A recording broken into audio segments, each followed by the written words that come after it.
গান্ধীনগর নামের একটা ছোট গ্রাম ছিল। গ্রামে বড় বাজার বসতো, আর বাজারে সবসময় প্রচুর ভিড় হতো।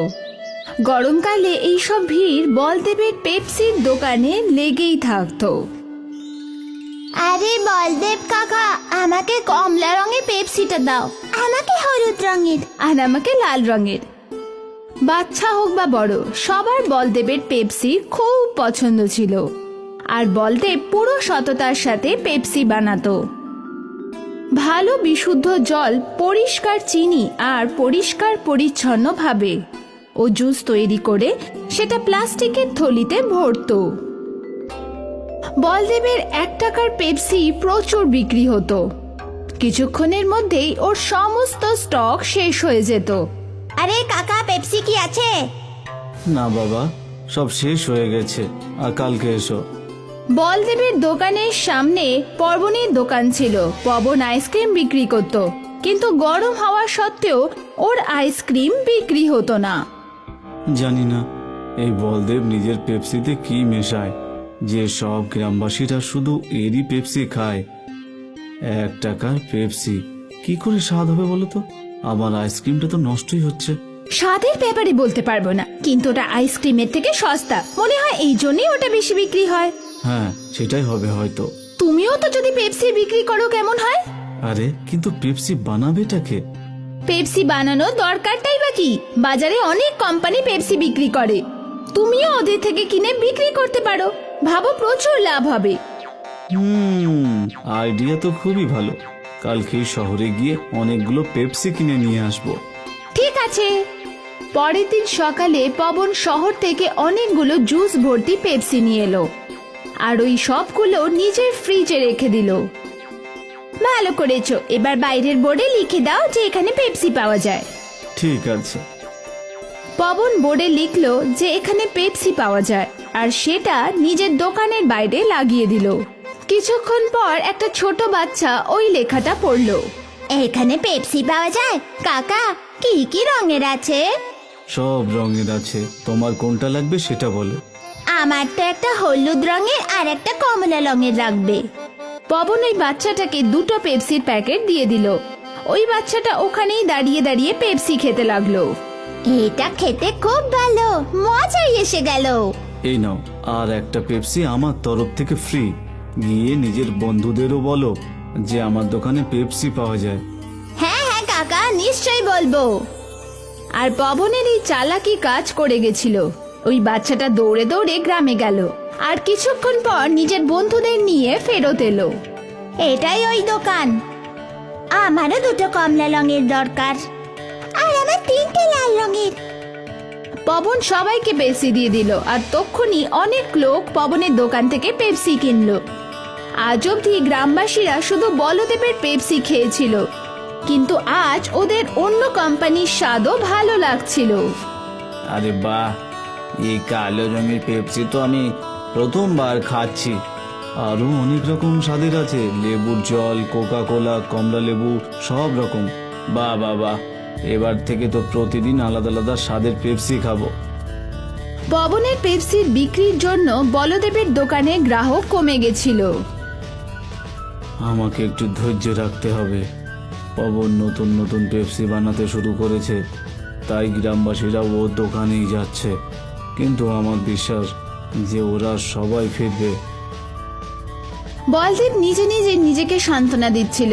কিছুদিন ধরে পবনের দোকানে পেপসির জন্য ভিড় উপচে পড়ছিল, আর এখানে বলদেবের ব্যবসা বন্ধ হয়ে গেছিল। গ্রামের প্রধান বলদেবের দোকানে এলো। কি হয়েছে বলদেব? খুব চিন্তিত দেখাচ্ছে যে। আর কি বলবো কাকা, পবন শহর থেকে পেপসি নিয়ে বিক্রি করছে, এখন তো আমার ক্রেতাও কমে গেছে। কোনো ব্যাপার না, এটা শুধু কদিনের ব্যাপার। নতুন কিতুর পেছনে গ্রামের লোকেরা ছুটে বেড়ায়, তুই তো জানিসই। ধৈর্য ধর, সব ঠিক হয়ে যাবে। আর আমার বিশ্বাস তোর পেপসি শহরের পেপসির থেকে অনেক ভালো, বুঝলি তো? এবার একটা কাজ কর, আমাকে 50টা পেপসি দিয়ে দে। আজ শহর থেকে আমার নাতি নাতনিরা আসছে। আচ্ছা ঠিক আছে কাকা। বলদেব গ্রামের প্রধানকে 50টা পেপসি দিয়ে দিল আর উনি আনন্দের সাথে ওখান দিয়ে চলে গেল। বলদেব এখনো দুঃখী ছিল। গ্রামের প্রধান তার বাড়ি পৌঁছালো। উনি তার নাতিকে একটা পেপসি দিল। বাবা, এই পেপসিগুলো ভালো হয় না গো, এতে এত কেমিক্যাল মেশায় যে বাচ্চারা অসুস্থ হয়ে পড়ে। বাবা, এই পেপসি আমাদের বলদেব নিজেই তৈরি করে, কোনো কেমিক্যাল ছাড়া, পরিষ্কারভাবে। এটা তো আমরা অনেক বছর ধরে খাচ্ছি, এখনো কেউ অসুস্থ হয়নি। দাও। প্রধান একটা পেপসি ওর মেয়েকে দিল আর ও সেটা খেলো। বাহ বাবা, এটা তো খুবই সুস্বাদু। প্রধানের বাড়িতে আসা সব আত্মীয়রা ওই পেপসি খেতে শুরু করলো। কিছুক্ষণের মধ্যেই সব পেপসি শেষ হয়ে গেল। বাবা, তুমি এটা কোথা থেকে এনেছো? আমি আরো কিছুটা নিয়ে আসবো। বাজারে তুই বলদেবের দোকান দেখতে পাবি, যেটাতে বড় ফ্রিজ আছে, ওরই দোকান থেকে। আমি এক্ষুনি নিয়ে আসছি। নেহা বাজারে পৌঁছে বলদেব আর পবনের দোকান দেখে বিপাকে পড়ল। ও বুঝতে পারছিল না যে কোন দোকানটা। মনে হয় যে দোকানে ভিড় বেশি, আমার সেখানেই যাওয়া উচিত। নেহা পবনের দোকানেই গেল। আমার 20টা পেপসি দরকার। যখনই পবন ফ্রিজ থেকে পেপসির প্যাকেট বার করলো, তখন নেহা বারণ করে দিল, না না, এটা লাগবে না। আরে একটু আগেই তো আপনি 20টা পেপসি নিয়ে গেছিলেন। হ্যাঁ, কিন্তু এই কেমিক্যাল মেশানোটা লাগবে না। ওখানে দাঁড়িয়ে থাকা একটা লোক নেহাকে জিজ্ঞেস করলো, বোন, এই পেপসিতে কি কেমিক্যাল আছে? এই পেপসি শহরের কোম্পানিতে তৈরি হয়। ওখানে এটা বানানোর জন্য অনেক ধরনের কেমিক্যাল মেশায়, যেটা ক্ষতিকারক আর যেটাতে বাচ্চারা অসুস্থ হয়ে যায়। যদি এরকম কিছু হয় তাহলে এখানে পেপসি নিতে কেন এসেছো? আমি তো এখানে এই পেপসিটা নিতে এসেছি, যেটা এই গ্রামেই তৈরি হয়। আচ্ছা, তাহলে আপনি বলদেব দাদার পেপসি নিতে চাও, তাহলে ওনার দোকান সামনেই। নেহা ওখান থেকে চলে গেল, কিন্তু আশেপাশের লোক শহরের কেমিক্যাল মেশানো পেপসি নিয়ে আলোচনা শুরু করলো। নেহা বলদেবের দোকান থেকে পেপসি কিনে নিয়ে বাড়ি চলে গেল। কেমিক্যাল পেপসির কথা গ্রামে আগুনের মতো ছড়িয়ে পড়ল, আর সব বাবা মারা বাচ্চাদের পবনের দোকান থেকে পেপসি নিতে বারণ করে দিল। আজ থেকে পবন কাকার দোকানে পেপসি নিবি না। কেন মা? কারণ ওতে অনেক কেমিক্যাল মেশানো আছে, তোর শরীর খারাপ করবে, তারপর তোকে ছুঁচ ফোটাবে। না মা, না। লোকে তো বলদেবের সততা বুঝতে পারলো। তারপর থেকে আবার বলদেবের পেপসি বিক্রি হতে লাগলো। পবনের দোকান থেকে কেউ পেপসি কিনছিল না, আর ক্লান্ত হয়ে হেরে পবন পেপসি বিক্রি করাই ছেড়ে দিল। নেহা পুরো গ্রামকে অসুস্থ হওয়ার হাত থেকে বাঁচিয়ে নিল, আর সবকিছু আগের মতন হয়ে গেল। বিজাপুর একটা ছোট্ট গ্রাম ছিল। এই গ্রামের বেশিরভাগ লোক চাষবাসের কাজ করত। অনেক লোক এমনও ছিল যাদের কাছে পৈতৃক কোনো জমি ছিল না, যেমন মোহন। মোহন একজন গরিব মানুষ ছিল। সে এখানে ওখানে ছোট বড় কাজ করে বেড়াতো। কখনো কারোর খেতে মজদুরি, কখনো কোনো গুদামে মজদুরি। একদিন মোহন বাড়ি যখন ফিরলো, তখন তার স্ত্রী মালতী খুব খুশি মনে ছিল। কি হয়েছে? আমি তোমার জন্য নতুন কাজ খুঁজেছি, মাইনে 6000 টাকা। এত? কিন্তু কোথায়? পাশের গ্রামে একটা ফুচকা বানানোর কারখানা খুলেছে। ওই কারখানাতে লোকের দরকার ছিল, বুঝেছো? আমার দিদি তোমার জন্য কথা বলে নিয়েছে। বাহ, এটা তো খুব ভালো কথা। এখন আমাদের দুজনের আর কোনো জিনিসের চিন্তাই করতে হবে না। একদম। আমি কাল থেকেই কাজে যাব। হ্যাঁ। পরের দিন সকালে মোহন খুশি মনে বাড়ি থেকে বেরোলো। সে কারখানায় পৌঁছলো। সেখানে 2-3 জন আরো লোক ছিল, আর মালিকও তাদের কাজ বোঝাতে লাগলো। এই দেখো, প্রথমে এই মেশিনে 10 কেজি আটা, 100 গ্রাম লবণ আর 2 লিটার জল ঢালতে হবে। তারপর এই বোতামটা টিপতে হবে, তাতে এই মেশিন আটা মাখতে লাগবে। আটা তো হাত দিয়েও মাখা যায় না, তার জন্য মেশিনের কি দরকার? মাখা তো যায়, কিন্তু যখন আমাদের বেশি পরিমাণে কাজ করতে হবে, তখন সব কাজকে মেশিনই সহজ করে দেয়। হ্যাঁ, ভালো করে দেখো, সবুজ বোতাম টিপলে মেশিন চালু হয়ে যায়, আর লাল বোতামে বন্ধ। ঠিক আছে মালিক। তারপর মাখা আটার গোল্লা বানিয়ে এই আরেকটা মেশিনে দিতে হবে। এই মেশিনটাতে আটাটা চ্যাপ্টা হয়ে যায় আর গোল গোল হয়ে বেরোয়। আচ্ছা, তারপর ওই ফুচকাগুলো ভাজার মেশিনে দিতে হবে, আর যখনই সেগুলো ফুলে উঠবে সেগুলোকে বাইরে বের করে নিতে হবে। তারপর এই শেষ মেশিনটার সাহায্যে ফুচকাগুলো প্যাকেটে ভরতে হবে। কিশোর, তুমি আটা মাখার মেশিনে যাও।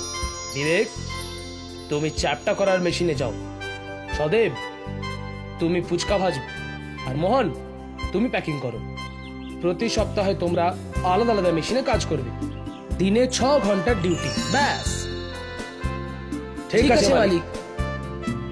সেদিন থেকে মোহন সবার সাথে ওই ফুচকার কারখানাতে কাজে লেগে গেল। মোহন আর মালতি খুবই খুশি হলো। ওদের আর টাকা আর খাবারের চিন্তা রইল না।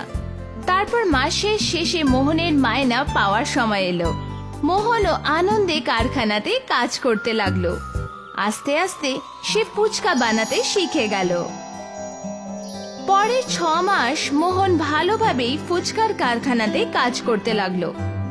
তারপর একদিন কারখানার মালিক বিরক্ত হয়ে কারখানাতে এলো।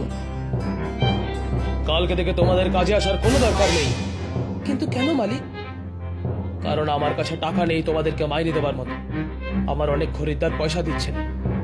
শেষ 2 মাস ধরেই আমি এসব সহ্য করছি, কিন্তু এখন আর চালাতে পারবো না। কাল থেকে তোমরা সবাই অন্য কাজ খুঁজে না। এই কথা শুনে সব মজদুর হতাশ হয়ে গেল, আর মোহনও।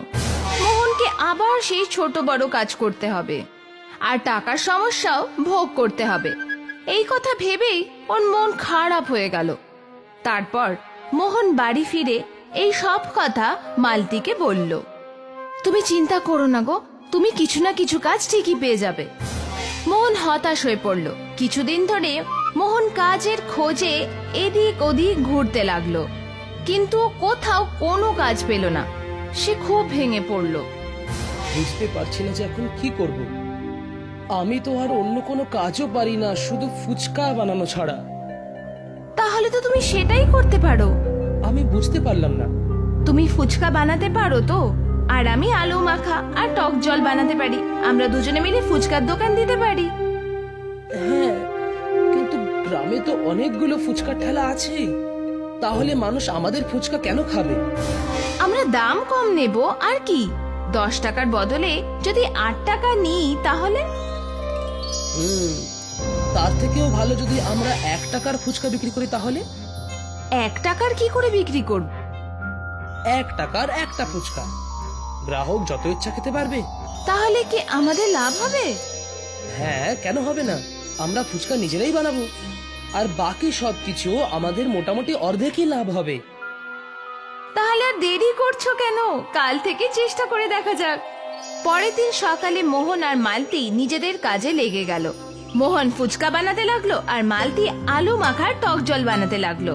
মোহন নিজের কাজে খুব ভালো ছিল। সে মেশিন ছাড়াই ভালো ফুচকা বানালো, আর মালতিও ভালো রাঁধুনি ছিল। সেও সুস্বাদু আলু মাখা আর টক জল বানিয়ে নিল। এখন সবকিছু তৈরি হয়ে গেছে। সন্ধেবেলায় শুরু করা যাক। 1 টাকায় একটা ফুচকা। একেবারে। একটা জিনিস বাকি আছে। মোহন একটা বোর্ড দেখালো, যাতে লেখা ছিল 1 টাকার ফুচকা। এটা খুব ভালো হয়েছে। সন্ধেবেলায় বাজারের কোনায় মোহন আর মালতি ওদের ফুচকার গাড়ি নিয়ে বসলো, আর লেখাটাও টাঙিয়ে দিল। সেটা দেখে একটা মেয়ে ওদের কাছে এলো। 1 টাকার ফুচকা? সত্যি? হ্যাঁ, 1 টাকায় একটা ফুচকা। আরে বাহ! মেয়েটা নিজের কাছে দেখলো। আমার কাছে 4 টাকাই আছে, আমার 4 টাকার ফুচকা লাগবে। মোহন মেয়েটাকে 4টে ফুচকা দিয়ে দিল। বাহ, খুব ভালো গো কাকা। আমি আমার বন্ধুদেরও বলবো। মেয়েটা ফুচকা খেয়েই দৌড় লাগালো। কিছুক্ষণ পরে সে আরো অনেক বাচ্চাদের নিজের সাথে নিয়ে এলো। আমাকে 2টো ফুচকা দাও। আমাকে 3টে। আমাকে 5টা। মোহন আর মালতি বাচ্চাদের থেকে টাকা নিয়ে ওদের ফুচকা দিয়ে দিল। বাচ্চারা খুব মজা করে ফুচকা খাচ্ছিল। বাচ্চাদের পরে কয়েকজন বড় মালতী আর মোহনের কাছে ফুচকা খেতে এলো। বাহ, এই ফুচকাগুলো তো খুবই সুস্বাদু। আহ, দারুণ লাগলো। এত সুস্বাদু আর সস্তায় ফুচকা মনে হয় না কোথাও পাওয়া যাবে। মানুষ 1 টাকার ফুচকা খাওয়ার জন্য ঝাঁপিয়ে পড়ল। মালতী আর মোহন ফুচকা বানিয়েই যাচ্ছিল আর মানুষ খেয়েই যাচ্ছিল। আর ততক্ষণ গ্রাহক ছিল যতক্ষণ না ওদের ফুচকা শেষ হয়ে গেল। বাবারে, আমি ভাবিনি যে এত ভিড় হবে। আমিও। আর যখন ওরা পয়সার দিকে খেয়াল করলো তখন পয়সা দেখে খুব খুশি হল। বেশ ভালোই রোজগার হয়েছে আজকে। হ্যাঁ। পরের দিন মালতী আর মোহন বেশি করে ফুচকা বানালো। আর আগের দিনের মতোই আজকেও 1 টাকার ফুচকা খাওয়ার জন্য ভিড় উপচে পড়লো। আর কয়েক ঘন্টার মধ্যেই ওদের সব জিনিস শেষ হয়ে গেল। 1 টাকার সুস্বাদু ফুচকা ঝড় তুলে দিল। গ্রাহকদের স্বাদের সাথে সাথে দামেও পুষিয়ে গিয়েছিল। আর মালতী আর মোহনের বেশ ভালো টাকাই রোজগার হতে লাগলো। ওদের দুজনের আর্থিক কষ্ট শেষ হয়ে গেল। আর দেখতে দেখতে মোহন নিজের ফুচকার কারখানায় খুলে ফেললো। কিন্তু সে 1 টাকার ফুচকা বন্ধ করে দিল না। আজও ওর দোকানে 1 টাকার ফুচকা খাওয়ার জন্য ভিড় উপচে পড়ে। 1 টাকার ফুচকার জন্য মোহন আর মালতী বড় লোক হয়ে গেল। এখন ওরা খুব সুখী ছিল। আর এই সবই 1 টাকার ফুচকার জন্য হয়েছে। কে ভেবেছিল যে একটা ছোট্ট চিন্তা এত বড় পার্থক্য করে তুলতে পারে? এই কাহিনী হলো মেহনতপুর নামের একটা গ্রামের, যেখানে সখারাম নিজের পরিবারের সাথে থাকতো আর নিজের একটা ভোজনালয় চালানোর কাজ করত। সমস্ত মজদুর আর গ্রামবাসীরা সবাই সখারামের ভোজনালয়ে ভোজন করে নিজের নিজের কাজ করত। একদিন একটা লোক সখারামের ভোজনালয়ে ভোজন করার জন্য এলো। বলুন দাদা, কি খাবেন আপনি? আরে আপনার হোটেলে কি আছে বলুন বলুন। আলুর পরোটা, ফুলকপির পরোটা, মূলোর পরোটা, মেথি পরোটা, গরম গরম ক্ষীর, ছোলার তরকারি, পনিরের তরকারি, পনিরের ডাল, তারপরে ঝুরি ভাজা, তাছাড়া পান্তুয়া মিষ্টি এসব আছে। আর তার সাথে একটা লস্যিও আছে। এবার আপনি বলুন কি খাবেন আপনি? আপনার কথাগুলো শুনি আমার মুখে জল চলে এসেছে। যেটা সব থেকে ভালো খেতে সেটাই আমাকে বানিয়ে দিন তো। এই যে শুনছো, এনার জন্য একটা ছোলার তরকারি আর কচুরি নিয়ে চলে এসো তোমরা, আর একটা লস্যিও দিও সঙ্গে। খুব ভালো হবে, দারুণ খেতে লাগবে আমার। তাড়াতাড়ি নিয়ে এসো। যেই মাত্র কুন্দন নীলেশকে খাবার দিয়ে দিল, নীলেশ খুব ভালো করে সমস্ত খাবার খেতে শুরু করলো। খাবার শেষ করা মাত্রই নীলেশ বলল, খাবারটা সত্যিই খুব সুস্বাদু আর দারুণ ছিল। বাহ বাবা বাবা, দারুণ লাগলো। এই না হলে আসল খাবার, সত্যি না হলে আমার স্ত্রী যে রান্না করে তাতে কোনো স্বাদই থাকে না। আরে গলির কুকুরদেরকেও আমি খাবার দিই সেগুলোকে, আর পরের দিন ওই সমস্ত কুকুরগুলো অসুস্থ হয়ে পড়ে।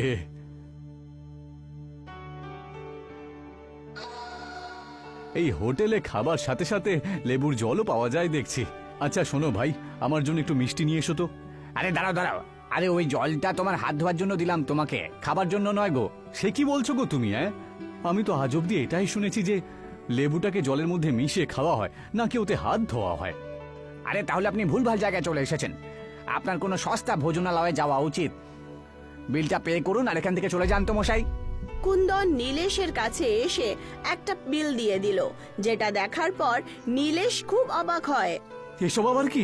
আরে ছোলার তরকারি 300 টাকা আর কচুরি 70 টাকা। আরে না ভাই, আমি কোনো পার্সেল কিছু করাইনি তো, এত পয়সা তো দাম হওয়া উচিত নয়। এই যে শোনো ভাই, এটা কোনো পার্সেলের দাম নয়, তুমি যা খেয়েছো তারই দাম, বুঝেছো? আরে সারাদিন আমি এত টাকা রোজগারও করি না গো, আর এত বেশি দাম খাবারের। যদি আমি আগে জানতাম তাহলে আমি খেতেই আসতাম না গো। নীলেশ নিজের পকেট থেকে 100 টাকা বার করে টেবিলে রেখে দেয়। কুন্দন রাগের চোটে নিজের মালিক সখারামকে আওয়াজ লাগায়, এই যে মালিক, এই লোকটার কাছে তো পয়সাই নেই। ওর বিল হয়েছে পুরো 700 টাকা, কিন্তু মাত্র 100 টাকা দিয়ে আমাদেরকে ঠকানোর চেষ্টা করছে ও। নীলেশের কথা শুনে সখারাম রাগের চোটে ওখানে পৌঁছায়। তোমার পকেটে যখন কানাকড়ি কিছু ছিল না, তাহলে তোমার এখানে আসার কি দরকার ছিল বলো তো? তোমাদের মতো লোকেদেরকে না এই ভোজনালয়ে আসার কোনো অধিকার নেই। তাড়াতাড়ি পয়সা বের করো, না হলে পিটিয়ে তোকে আমি ঠ্যাং খোঁড়া করে দেবো। আরে এসব আপনি কি বলছেন বলুন তো?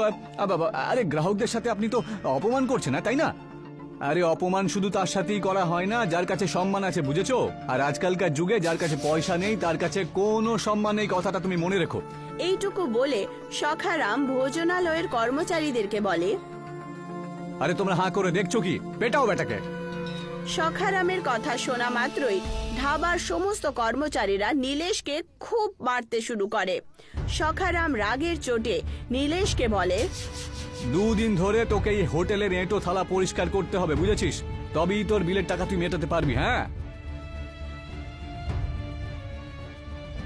নীলেশ 2 দিন ধরে ক্রমাগত সেই ভোজনালয়ের বাসনপত্র ধুতে শুরু করলো। 2 দিন পর নীলেশ নিজের বাড়িতে গিয়ে নিজের সাথে যা যা হয়েছে সবকিছু কাঁদতে কাঁদতে তার বউ বিমলাকে বলে দেয়।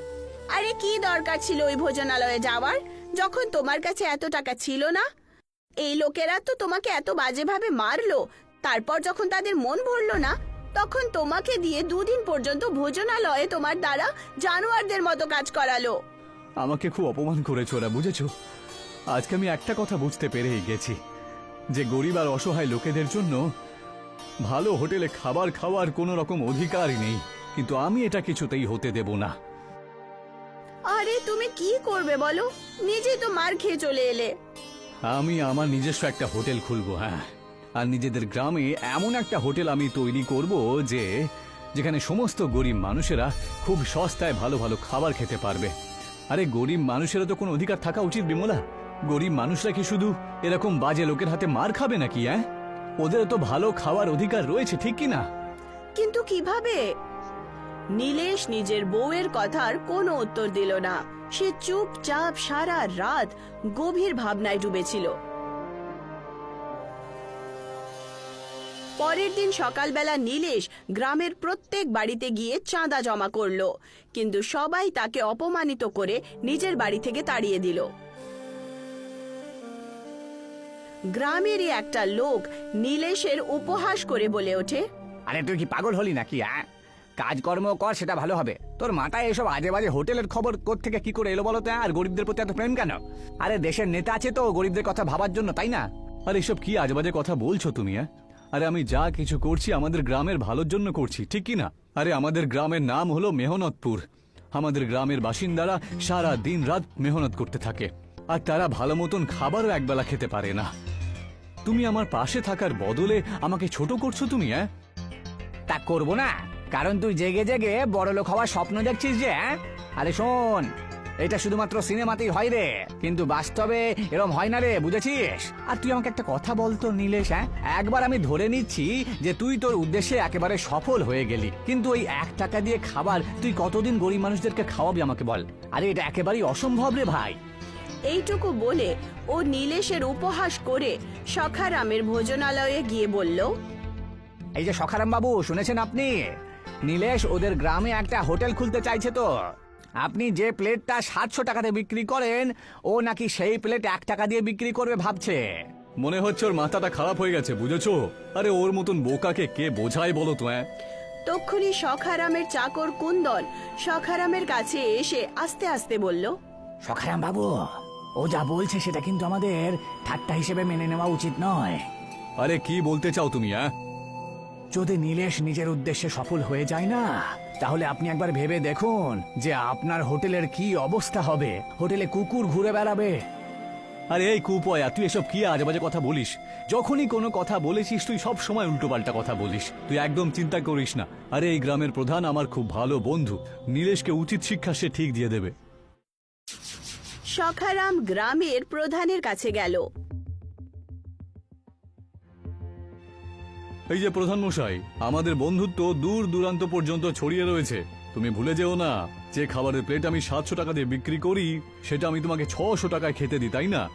মানে পুরো 100 টাকার ডিসকাউন্ট।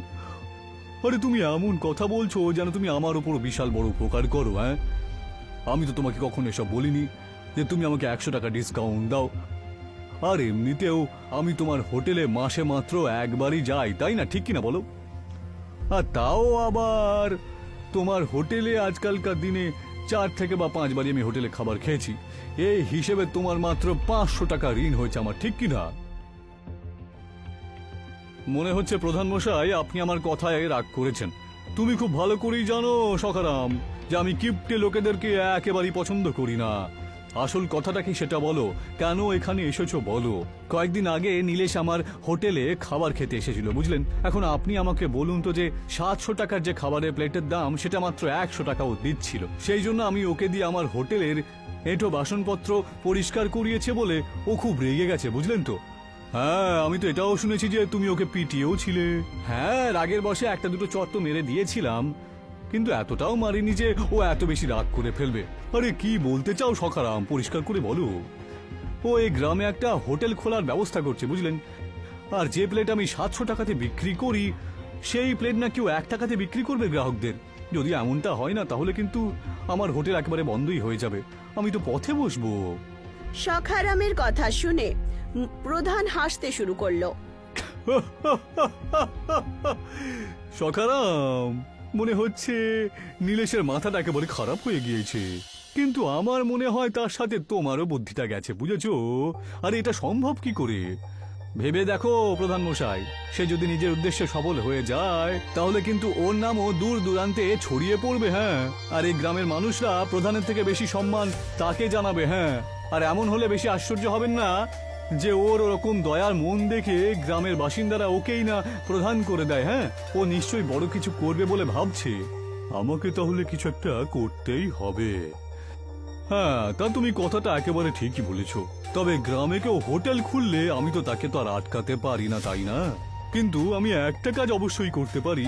আসলে ও আজকাল আমারই কাছে তো কাজবাজ করছে শ্রমিক হিসেবে, তাই আমি ওকে গলা ধাক্কা দিয়ে বাইরে বের করতে পারবো। তারপর তো ও শুধু নিজের পেট কি করে চালাবে সেই কথাই ভাববে, নাকি গ্রামবাসীদের কথা, গরিব মানুষদের কথা ভাববে। সখারাম ওখান থেকে চলে যায়।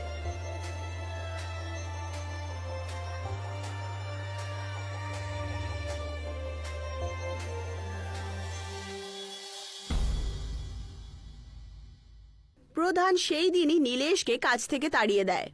তোকে আর কাল থেকে কাজে আসতে হবে না। তবে আমি কি দোষ করেছি প্রধান মশাই?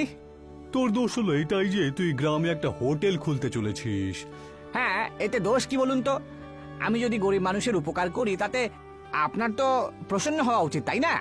তুই গরিবদের কোনো উপকার করতে চাস না নীলেশ, আমি খুব ভালো করে জানতে পেরে গেছি। তুই শুধু নিজের নাম কামাতে চাস, বুঝেছিস।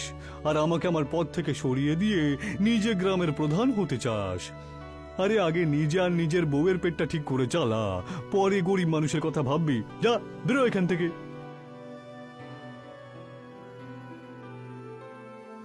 কিন্তু নীলেশ হার মানল না। নীলেশ শহরে গিয়ে চাঁদা জমা শুরু করলো। এর মধ্যেই তার দেখা হয় শেঠ যমুনা প্রসাদের সাথে। যমুনা প্রসাদ খুব দয়ালু ব্যক্তি ছিলেন। তুমি যা ঠিক করেছো সেটা আমার খুবই পছন্দ হয়েছে নীলেশ, যে তুমি এমন একটা হোটেল খুলতে চাইছো যেখানে গরিব মানুষেরা ভালো খাবার খেতে পারবে। আমি তোমাকে অবশ্যই সাহায্য করব। শেঠ যমুনা প্রসাদের সাহায্য নিয়ে নীলেশ গ্রামে একটা খুব ভালো ভোজনালয় তৈরি করে দিল।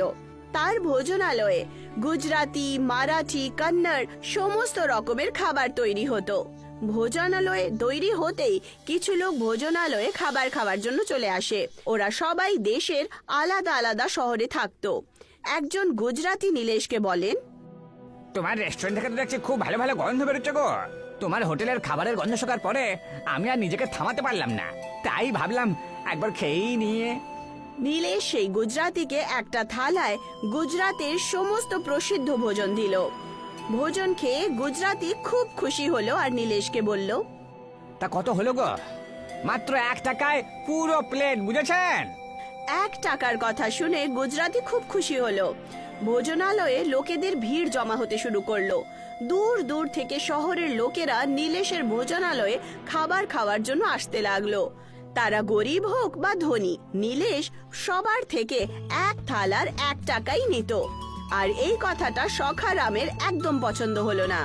সখারাম ক্রোধিত হয়ে কুন্দনকে বলল, এই নীলেশ তো আমার একেবারে 12টা বাজিয়ে দিল রে। হ্যাঁ, আমার হোটেলে তো একটা কুকুরও আজকাল আসে না। আরে কিছু একটা কর না কুন্দন। আরে আপনি একদম চিন্তা করবেন না সখরাম বাবু, আমার কাছে একটা উপায় আছে। কিসের উপায়? আচ্ছা, ওর হোটেলটাকে যদি আমরা আগুনে পুড়িয়ে দিই তাহলে অনেক হোটেলের লোক মরে যাবে আর ওর হোটেলটাও বন্ধ হয়ে যাবে, তাই না? সখারাম